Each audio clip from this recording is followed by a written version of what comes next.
It's a flexible way of working in rapidly changing world. So the Scrum is frequently used in IT projects. Most of the time, the websites you visit, apps you use were made of Scrum. Scrum began in software industry and has since spread to universities, military, automotive industry, FBI, to marketing agencies, construction crews, and beyond. Anytime you're producing some sort of product, be it a software or a simple email campaign, Scrum can help you organize your team and get more work done in very less amount of time. But that still leaves a lot of questions about Scrum framework. What does the name Scrum mean? Why is Scrum used and how exactly does it work? Well, the first step towards answering all these questions is to drill down a bit further into Scrum's origin and history.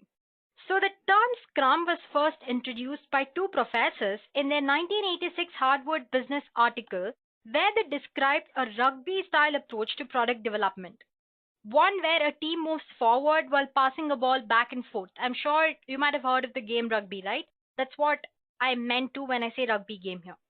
So that's what they refer to, and that's how Scrum came into existence. In the following years, software developers Ken and Jeff each implemented their own version of Scrum in their own companies, and in 1995, the two came together to present and define their version of Scrum, a developed strategy that evolved into Scrum framework that we use today. After that, there have been many improvements to Scrum framework. We do have Scrum documentation, official Scrum documentation that you can refer to. So that's about the history of Scrum. Now to understand Scrum process, you have to got to know the people and the parts of the framework. So let's begin with the different roles that are involved in Scrum team. The Scrum framework is defined by three core roles: the product owner, the Scrum master, and the development team.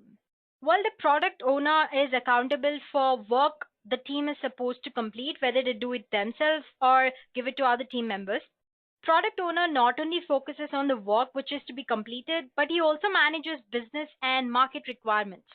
The main role of project owner is to motivate the team to align them with the goal and the vision of the project. Remember that product owner is always a single person and not a committee. While product owner can take input from others, but when it comes to making major decisions, ultimately the product owner is responsible alone for that. Next up, we have Scrum Master. Scrum Master is the team's resident facilitator responsible for helping all the team members follow Scrum's theories, rules, and practices. They make sure that the Scrum team has whatever it needs to complete their work, like removing roadblocks that are holding up the progress, organizing meetings, dealing with challenges, and bottlenecks. Last up, we have development team. The development team is exactly what it sounds like, the people working together to deliver product. So despite the development title, Scrum software background, keep in mind that the products developed using Scrum can be anything.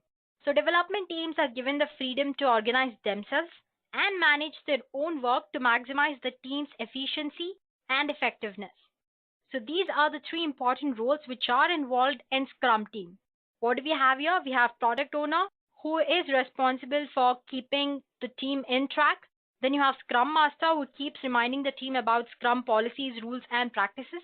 Finally, you have the development team who are responsible for developing the project. Next up, we have the